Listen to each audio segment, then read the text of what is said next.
Hi, so we're going to pick right back up where we left off yesterday, and so we're going into Numbers chapter 20. And if you've got your Psalm 1 book, we are looking in day 7 still, and this is Numbers 20, verses 6 through 12. And so this is again Moses, the children of Israel, and water. So verse 6 says, then Moses, I'm going to start at verse 1 again because I just like getting the background. It says, and the Israelites, the whole congregation, came into the wilderness of Zin in the first month, and the people dwelt in Kadesh. Miriam died and was buried there. Now there was no water for the congregation, and they assembled together against Moses and Aaron. The people contended with Moses and said, would that we had died with our brethren in the plague before the Lord. And why have you brought up the congregation of the Lord into this wilderness that we should die here and our livestock? And why have you made us come up out of Egypt to bring us into this evil place? It is no place of grain or figs or vines or pomegranates, and there is no water to drink. I just pause here. Have you ever, in reading this kind of stuff, of course, we have information. I mean, we can look at the picture as a whole because we know the beginning of the story in Egypt.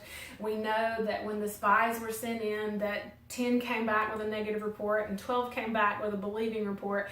And actually, it was the unbelief of the children of Israel that kept them from the promised land, which was a land flowing with milk and honey, a land full of provision, a land there was no shortage of resources at all. And so I'm sorry, I guess, in that I am sitting here reading this, almost shaking my head at what were these people thinking. They said, why have you made us come out of Egypt? Okay, first of all, Egypt was slavery. It was bondage. There was oppression. There was no growth.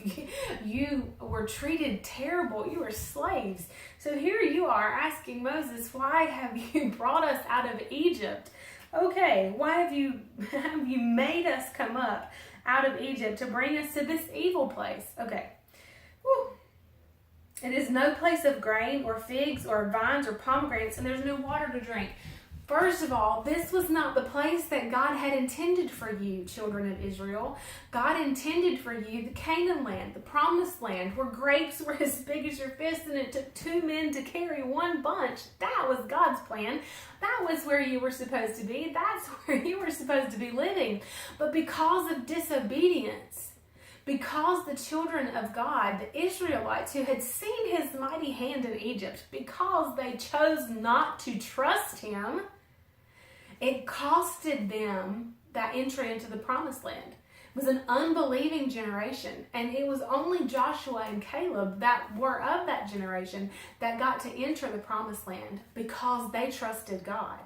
And so I just want to side note there, and that they still did not get it. From reading this passage, and they're saying, why have you made us come up out of Egypt? As in, life in Egypt was a great time because they were crying out to God for freedom. Okay, so let's just remember all that. And then that this is not a place of grain or figs or vines or pomegranates. No, this is not the place that you were supposed to be. Obedience, trust, belief in God, faith in who he is. Oh, all of those things, just take a Selah moment on those. So, now we go to verse 6. And it says, then Moses and Aaron went from the presence of the assembly to the door of the tent of meeting and fell on their faces. Then the glory of the Lord appeared to them. And the Lord said to Moses, take the rod and assemble the congregation. Now this time it was not just the elders, it was the congregation. You and Aaron your brother tell the rock before their eyes to give forth its water, and you shall bring forth to them water out of the rock. So you shall give the congregation and their livestock to drink. So Moses took the rod from before the Lord as he commanded. And Moses and Aaron assembled the congregation before the rock. And Moses said to them, hear now, you rebels, must we bring you water out of this rock?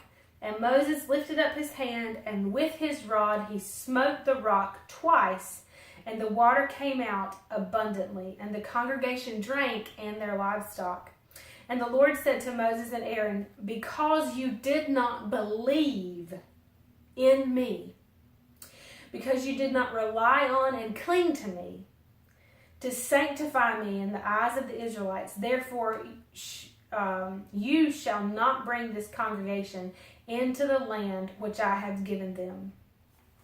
See, God was faithful in bringing provision of water to the Israelites, even when Moses was disobedient, because he's a good God.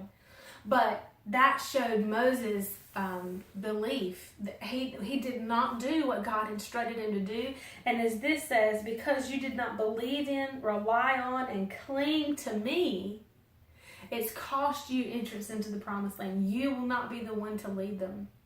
And so, did it change his love for Moses? Absolutely not. Did not change his love. But obedience, or Moses' lack of obedience, did have an effect on his advancement, his moving forward in the kingdom, and him leading the children of Israel into the promised land.